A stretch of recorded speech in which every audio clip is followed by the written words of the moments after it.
Kita ke informasi pertama, pemirsa. Polda Sulawesi Utara mengamankan 20 narapidana yang diduga provokator dalam kerusuhan di Lapas Tuminting, Manado, Sulawesi Utara pada Sabtu malam.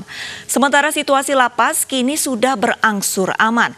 Sebanyak 20 narapidana diperiksa penyidik Polda Sulawesi Utara terkait kerusuhan di Lapas Tuminting. Para narapidana yang diamankan sebagian besar adalah narapidana kasus narkoba.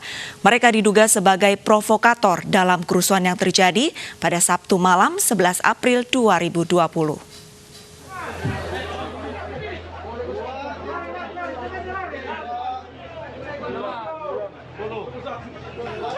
Dari pemeriksaan diketahui penyebab kericuhan akibat para narapidana menuntut dibebaskan. Mereka takut terinfeksi virus corona. Sebelumnya, Lapas Kelas 2A Manado telah melakukan asimilasi terhadap 115 narapidana yang telah menjalani 2/3 masa tahanan. Mereka itu sebagian takut dengan adanya COVID ini, minta untuk dibebaskan. Dan hal ini tentu tidak dibenarkan karena tidak sesuai dengan ketentuan.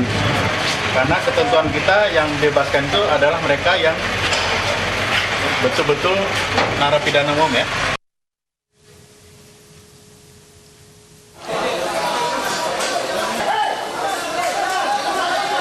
Kerusuhan dalam lembaga pemasyarakatan kelas 2A Manado, Sulawesi Utara terjadi pada Sabtu sore. Ratusan narapidana berontak dengan melemparkan batu ke arah portir yang dijaga sipir dan aparat TNI Polri. Mereka juga membakar 4 bangunan dalam lapas. Tembakan peringatan dari aparat pun tidak diindahkan. Para napi bahkan semakin beringas dengan melemparkan batu dan botol. Setelah beberapa jam, aparat gabungan berhasil masuk dan mengeluarkan gas air mata. Aparat juga mengeluarkan tembakan peringatan dan akhirnya situasi bisa dikendalikan.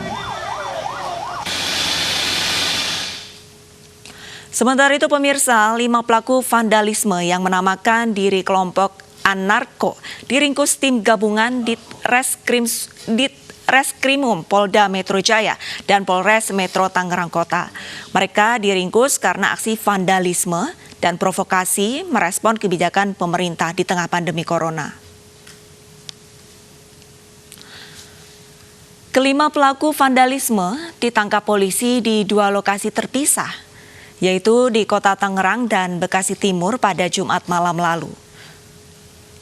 Kelompok yang menamakan diri Anarko ini beranggotakan anak muda yang bertujuan menciptakan suasana tidak kondusif di tengah pandemi corona. Mereka melakukan aksi vandalisme di sejumlah tempat dan memprovokasi warga terkait kebijakan pemerintah di tengah pandemi corona.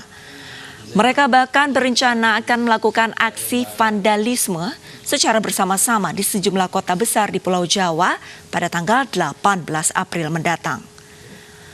Polisi hingga kini masih terus mengembangkan kasus ini dan mengejar sejumlah pelaku lain. Atas perbuatannya, para pelaku dikenai pasal berlapis soal penghasutan dan kekerasan dengan ancaman 10 tahun penjara. Jadi kelompok ini tadi saya sampaikan merupakan kelompok daripada Anarko yang selama ini memang juga sudah cukup dikenal. Mereka selama ini memang kelompok ini tidak puas terhadap kebijakan-kebijakan pemerintah. Ya.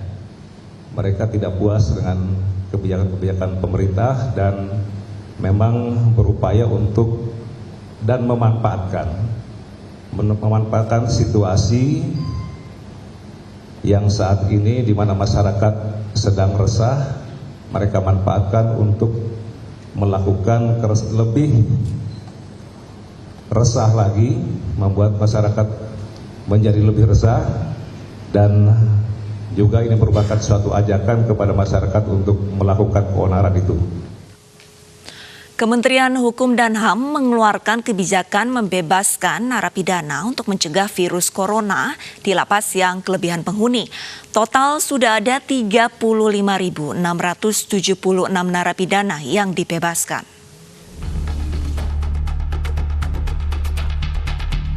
Narapidana bebas karena program asimilasi guna pencegahan penyebaran virus corona mencapai lebih dari 35.000. Sebagian besar warga binaan yang mendapat asimilasi telah menjalani sepertiga masa tahanan. Meski bebas, mereka tetap wajib lapor. Nugroho meyakinkan napi bebas telah memenuhi sejumlah persyaratan, termasuk berkelakuan baik. Hak asimilasi atau hak integrasi para napi dapat dicabut bila kedapatan kembali melakukan kejahatan. Boleh ada alasan-alasan dipersulit supaya ada pungutan. Bagi siapa saja yang terdengar ada laporan akan ditindak dengan tegas. Kalau jelas alamat rumahnya, begitu ya. Syukur bisa meninggalkan nomor telepon, begitu. Syukur bisa meninggalkan nomor telepon supaya nanti ini kan dilakukan pengawasan dan pembinaan oleh PK Bapas supaya PK Bapas bisa melaksanakan tugas pengawasan dan pembinaan melalui daring. Mesti dilaksanakan di dalam rumah, tidak boleh keluyuran kemana-mana.